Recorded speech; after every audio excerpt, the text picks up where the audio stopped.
Another year making its way to a close. I've got to tell you, time does fly when you're having fun. As we begin to make our way toward the end of 2018, this is the perfect opportunity to think about the next year of fun-filled magic, and in preparation for that year, I have made another Disney crowd calendar. Now, if you've been with me for a little while, you may recall that I made a crowd calendar last year as well, and from the comments that I've received, it really did help a lot of families. So I did it again this year. You can find it linked in the description of this video. It is free for you to use and share with friends. Now let's run through the entire calendar and some dates that really stand out to me. And as promised in the title of this video, I also have a predicted date for the opening of Star Wars Galaxies Edge, but I'll get back to that in a moment. Starting off with the format, you can see it's relatively easy to read. You have the months on top, followed by average high and low temperatures. Keep in mind, these are only averages, just an approximation. It is more than likely going to be hotter on some days and colder on other days than it says right here, but it's just a general idea so that you know what to prepare for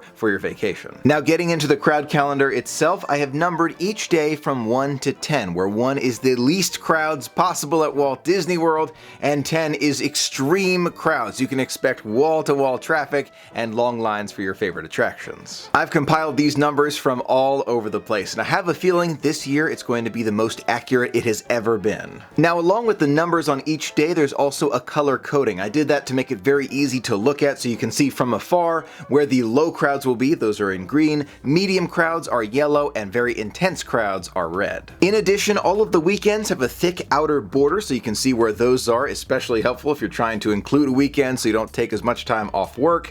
And those strike-throughs are federal holidays. Those are important to remember because those can be relatively crowded as well. Just something to keep in mind. Now, if you print out the crowd calendar or download it to your smartphone using the link in the description, and you find yourself at Walt Disney World and you've forgotten what everything means with this calendar, not a problem. There is a key on the back of the printed version and further down on the PDF that you can look at to remind you what everything means. Now let's take a quick run through of all of the months of the year, starting with January. The first week of January is relatively hectic. As you can imagine, a lot of guests are still there from the holidays and New Year's celebrations, which we got to experience firsthand last year. Then once you get further into January, it quiets down just a little bit, and by the end of January, the crowds are relatively light. Looking at the first half of February, you can see it's relatively light crowds, but by the middle/end of February, it gets a little bit more intense, but right at the end, you can see it lightens up just a little bit. March is a fun time to be at Walt Disney World. The flowers are blooming at the Flower and Garden Festival, and the crowds aren't too intense, but by the end of the month, you're getting closer to spring break.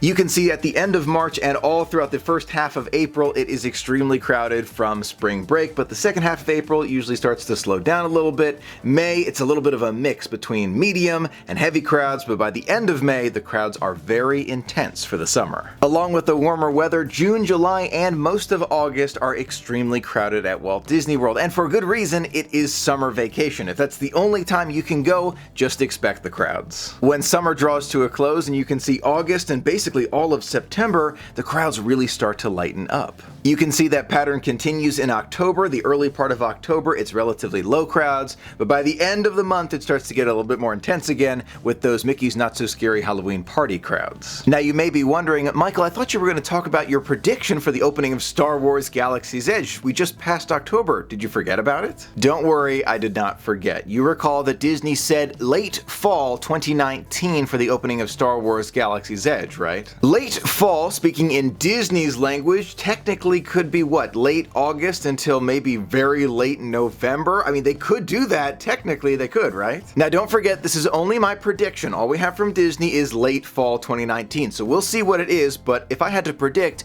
late fall for Disney means extra late fall, meaning November. On the calendar, you can see my prediction clear as day. Of course, it's a 10 out of 10 crowd day. November 16th, 2019 is my prediction for the opening of Star Wars Galaxy's Edge. Don't forget, I'm just predicting that. Disney has not confirmed it, just in my imagination. Yes, it is a guess, but it's a logical one, and let me tell you how I got to it. If you look at the weekend prior to the one on the 16th, you can see it's a 3-day weekend with Veterans Day. To me, that just doesn't make sense. I don't think Disney's going to do it on a 3-day weekend, even though I do think it's going to be on a Saturday. If you look at the Saturday prior to that, that's November 2nd. To me, that's a little bit too close to some of the holiday decoration setup that they'll be doing after Halloween, so I don't think it's that weekend either. The weekend before that is October 28th, 2019, getting way too close to Halloween for an opening.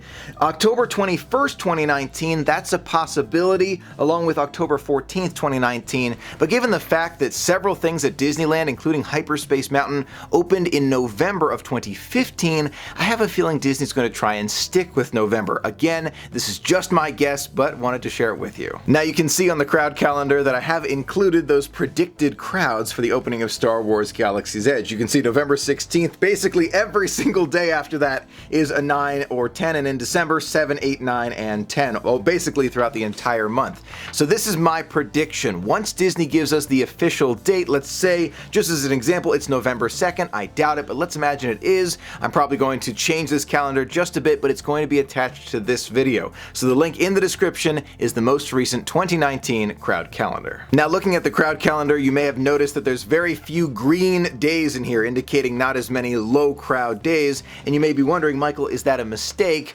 No, it's not. Unfortunately, we don't get nearly as many of those super low crowd days as we would like, but that is the plan at Disney. They want to have the capacity not reached, but as close to full as possible on as many days as possible. And we can't blame guests for wanting to go again and again because Disney keeps bringing us new experiences. So what do you think of the 2019 Walt Disney World crowd calendar? Are you going to print it out so you can have it in your hands in the parks? Or are you going to download it to your phone? Again, using the free link in the description of this video. You are welcome to use it and share it with friends.